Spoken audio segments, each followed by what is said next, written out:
Time to taste.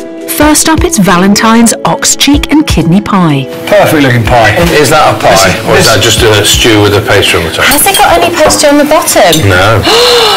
Interesting. That's shocking. I hope the judges like my pie because it's got my favourite pastry on top and lots of wonderful things inside that hark back to the kind of history and cooking that I feel so passionate about. Beautiful steak. Good amount of kidney as well. And that's good sauce. Yeah, it's really good. That's sort of old-fashioned, sort of classic flavours you get, steak and kidney. Those kidneys thicken it up nicely. That's a really good pastry. It's got good layers in it as well. It's really good, yeah. I quite like it when because it's a little bit crunchy on the outside and then where the juice is soaking in, it softens up a bit. I quite like that.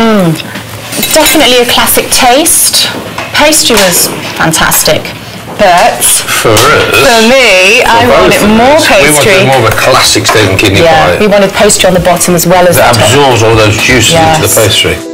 The judges like the taste of Valentine's ox cheek and kidney filling and pastry, but are not convinced it's a proper pie. How will Matt's steak and porter pudding fare? Wow, my God. Look at that. That's fairly That's the image you want to see whenever you cut a pudding open like Absolutely, that. I know, and the You need to steam. see, yeah. Well, I think it looks absolutely perfect. Now, what's it going to taste like? I was very happy with my classic steak pudding. It was very, very simple. It looked very impressive. Love those oysters on the side. I like the depth of the flavour on this one. It's got what I would call a traditional classic kind of taste to a steak pudding. The meat's definitely really tasty, actually. Seasoning's good. The porters give it that kind of malty taste to it as well. I really love the oysters inside because it just drank up all the beautiful flavours and ale and stuff. I think the oysters taste better inside the pie than they do outside. Oh, then again. You quite like that, do you? Yeah. The pastry's a little too... It's not pastry, is Soggy. it? It's a bit bready. Because it's Strong soaked, it's still taste. never going to have the crisp of pastry. Of the lard. That's what's letting it down for me. I think he's gone to that classic recipe of steaming the raw ingredients inside, which I like that. I think he or she did a very good job. It looked classic though when it came out, didn't it? The judges definitely know what they want from a classic steak pie. Which dish will they go for?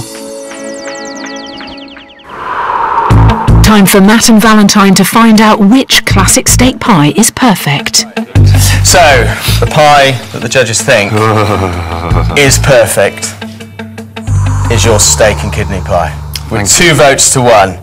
Well done, lads. Thank you. Well done. The judges appreciated Matt's traditional pudding, but for them a proper pie has to have pastry and his suet crust didn't quite cut it. They loved Valentine's crisp, flaky pastry and rich filling and were willing to forgive that it only had a pastry lid. For the perfect steak pie, use ox cheek for a rich, unctuous filling and add the kidneys towards the end of cooking to avoid them becoming tough.